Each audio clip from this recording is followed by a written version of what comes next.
Today I found something pretty cool hidden in plain sight, so to speak, in my collection that I want to share with you. Stay tuned.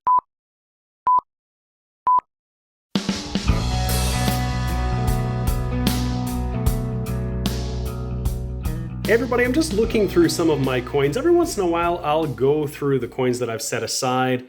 Today, particularly, I'm going through my 1960 to 1964 laureate portrait coins, kind of organizing them. I had them all mixed together. I thought I'd separate them out by year.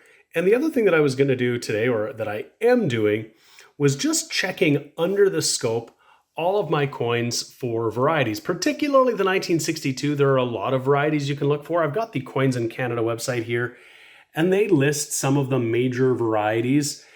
In a lot of the coins in the 50s and 60s, there's a die clash that you can get, very, very common. So it's not terribly rare.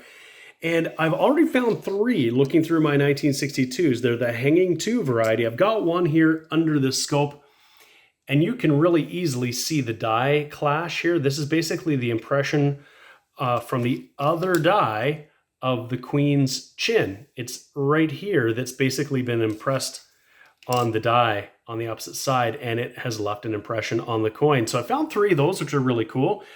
They're hard to find in circulated coins, but in ones that still have some mint luster, some red to them, like this one here, you can actually see it fairly easily if it's there. So that's really cool. But there's a variety I've actually never found, and I wasn't expecting to see it here. It's going to pull it off here because it's a circulated coin. I've gone through about 50, like a full roll of 1962. So here is a 1962. And what I'm particularly looking for is the guitar or harp variety. So I'll just scroll down, and there's some pictures of the varieties here. There's all the different hanging versions. And this is what we're looking for. It's at the base of the one, the guitar or the harp variety has these lines that basically come down from the top or the bottom of the one to the top of the maple leaf. And the difference between the guitar and harp apparently is the guitar seems to be longer right down to the leaf, whereas the harp might not go all the way. In any case, here is a coin that I just looked at, and take a look at right there. It is one of these varieties. You can see a couple of lines that come all the way down, and I'll just sort of move this around a bit. We can see, yeah, look at that. There's definitely some lines that come and hit the leaf there right from the one. I've never found this before, so just wanted to do a little video to say it always pays to look closely at your coins. If you know there's a variety that you haven't found, get a scope, get a loop, have a look.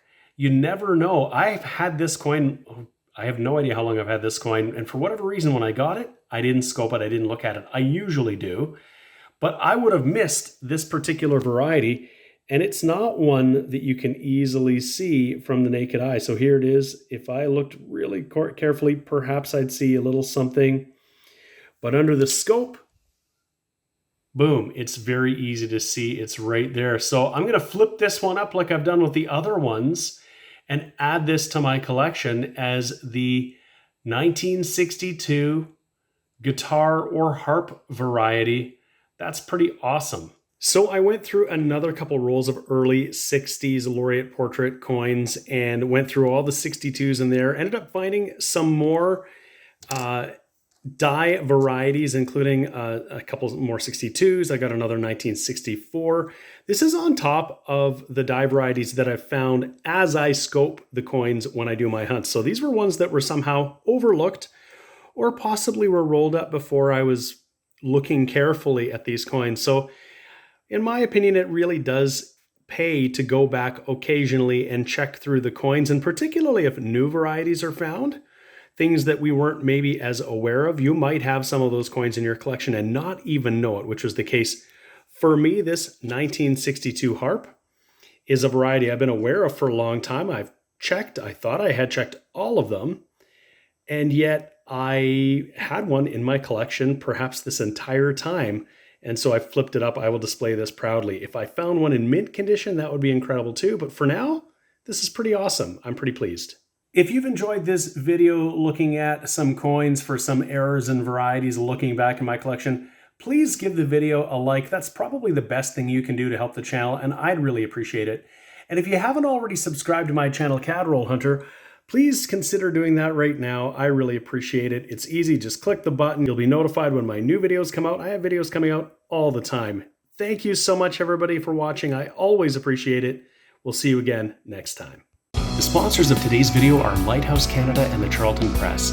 Lighthouse Canada is the leading supplier of high-quality numismatic supplies in Canada, and the Charlton Press is the leading publisher of coin and paper money catalogs and price guides for Canadian collectors.